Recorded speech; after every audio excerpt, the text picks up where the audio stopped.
Excellency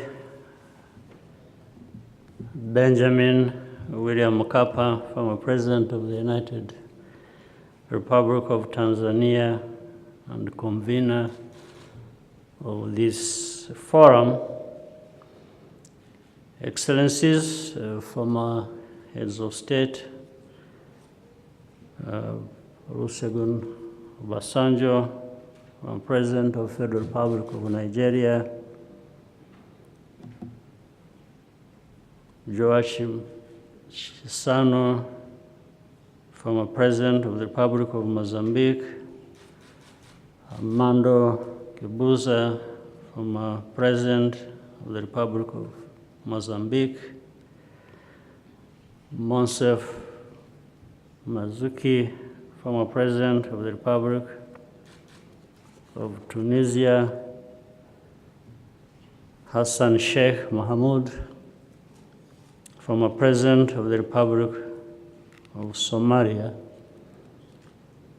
heads of international organizations and senior officials, Vera Songwe, Yuneka, Mukisa Kitui, UNCTAD,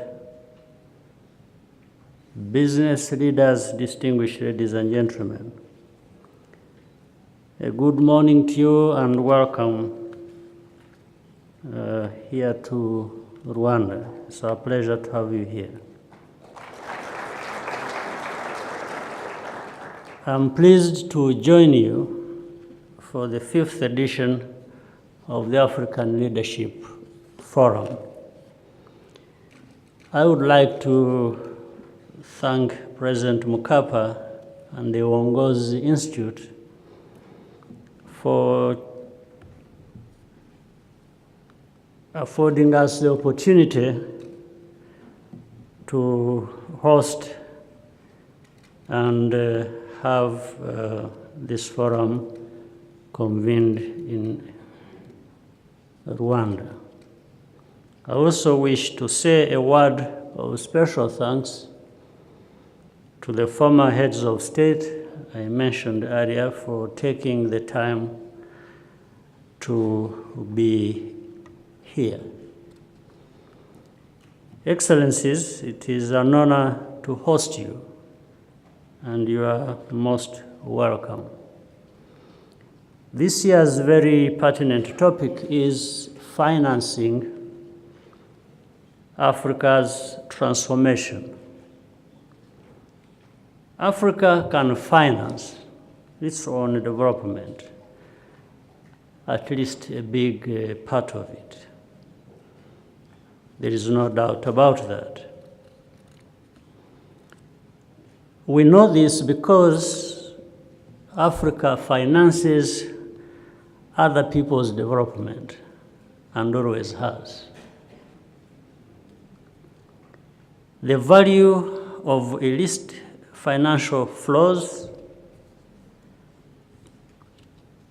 evaded taxes, and commodity extraction greatly exceeds that of foreign aid, we are told, and as a matter of fact. But we have to take responsibility for the misallocation of Africa's resources and take steps to correct that. I would rather argue that we need to mobilize the right mindset rather than more funding.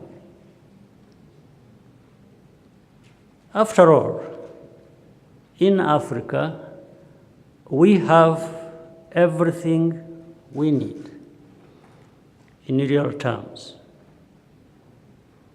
Whatever is lacking, we have the means to acquire.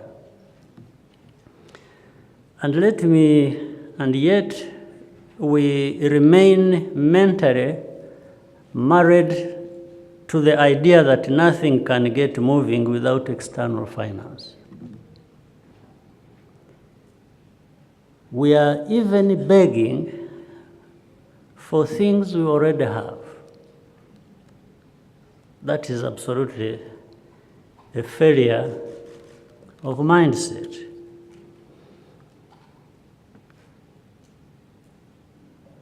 So how do we reach a turning point? First, through accountability. Take domestic tax collection. Once again, this is not only about technical capabilities, but much more about building the trust that public funds will be spent on the right things. This is the foundation of good politics that is effective and citizen-focused. Second, through regional integration, working together across our continent. The success of the financial reform of the African Union adopted in 2016 shows that Africa has the will and ability to fund common priorities. So we should build on this. Contributions to the Peace Fund has never been higher. The African Union budget has been reduced, while member state contributions have become more stable. The entry into force of the African Continental Free Trade Area is set to significantly increase trade within Africa and consequently improve tax collection. These are very important developments which show real momentum toward African unity. This lays the basis for more effective public-private partnerships as well. In critical fields such as renewable energy, private sector investors require big multi-country markets to be viable. We gain immeasurably by trading with each other and lose so much when we don't. Once again, technical explanations are inadequate. These are political problems and mindset issues. Earlier, the moderator talked about mental emancipation. Absolutely, this has to do with that and the mindset issues. For example, railways and roads are undeniably important. Yet, even where rail is not an obstacle, we don't trade. You find citizens sneaking through forests across borders to do business with each other because the politics is so toxic. There may even be a nice new road built to facilitate commerce, but people avoid it for the same reasons. These are choices that get made every day, not by our words, but through our actions that keep too many of our people poor, and dependent. The third way to reach a turning point is to continue making it easier for African businesses to grow and create jobs for young people.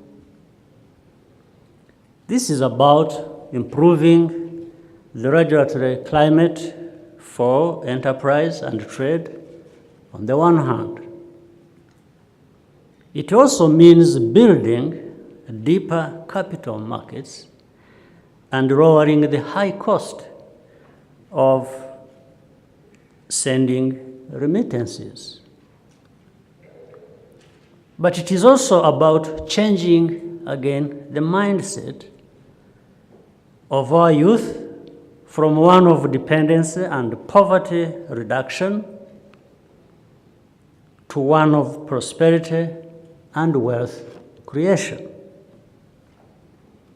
In my view, the definition of illicit flows should be expanded to include the habit of importing things that we already have right here in our countries and our region. Certainly, even if the definition of illicit doesn't directly include this, but at least it is wrong outright. There's no doubt about it. I maybe have later on time to tell you the story that puts light on this point. We have to be mindful of the huge financial losses our continent incurs as a result. Young Africans are going to have to make these necessary changes.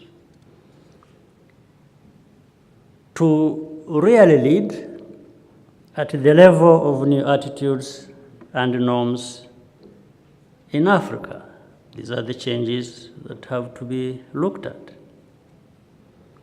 To see the value that lies all around us.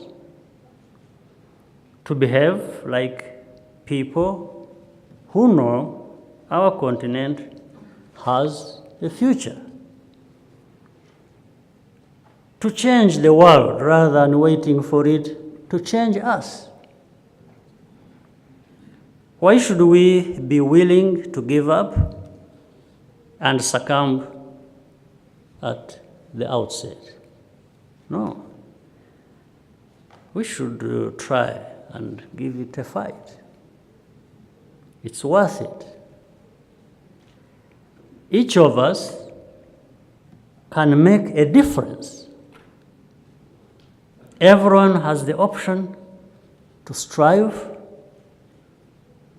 to do his or her work with excellence and a good heart. Let me conclude here and say thank you very much for your kind attention, and I look forward to our further discussion.